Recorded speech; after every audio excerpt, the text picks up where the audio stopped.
The following is what I have to declare on behalf of the German people and the German government. Germany has disarmed.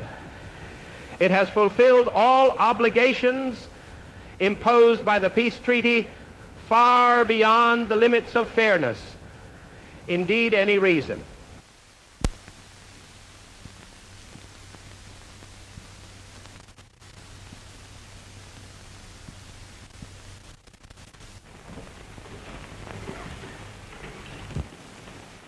The day I went into the house on Wilhelmplatz as the head of the largest German opposition party and came out as the leader and chancellor of the nation was a turning point in the history of our people.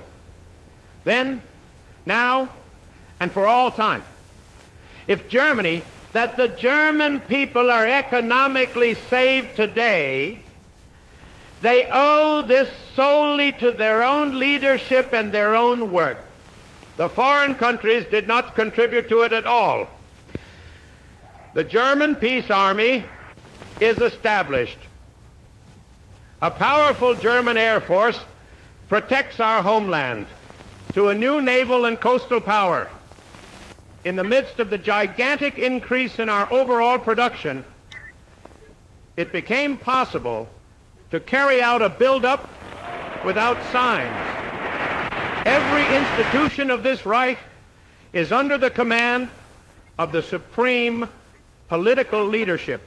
And all institutions of this Reich are sworn and united in the will and resolve to represent this National Socialist Germany, and if necessary, to defend it to the last breath. In this hour, I only want to ask the Lord to grant his blessing to our work and actions in the coming years, to our insight and decisiveness, to protect us from both false arrogance and cowardly submission, so that we may find the straight path that his providence has intended for the German people.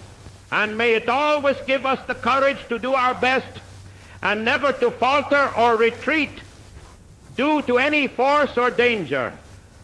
Long live Germany! When I had the opportunity to speak to you a few weeks ago, they received the accountability report on 5 years of development work by the National Socialist State.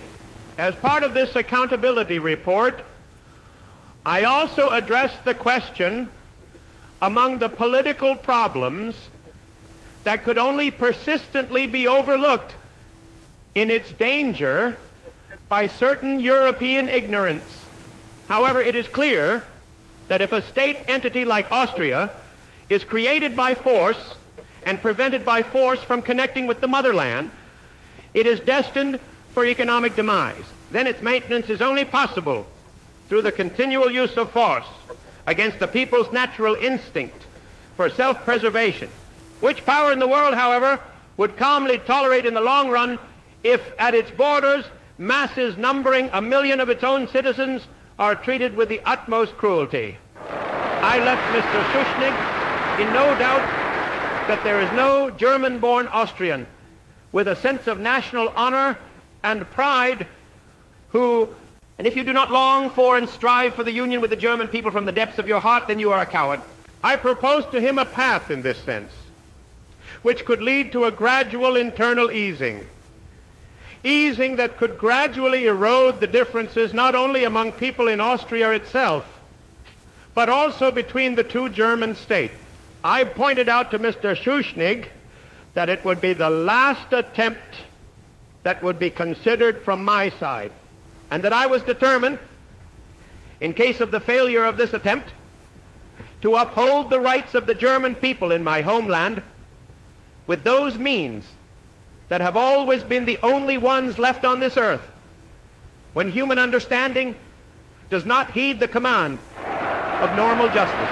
That this stance was correct is proven by the fact that during the execution of the intervention that then became necessary, the entire homeland came rushing to meet me within 3 days without a single shot being fired or a single casualty.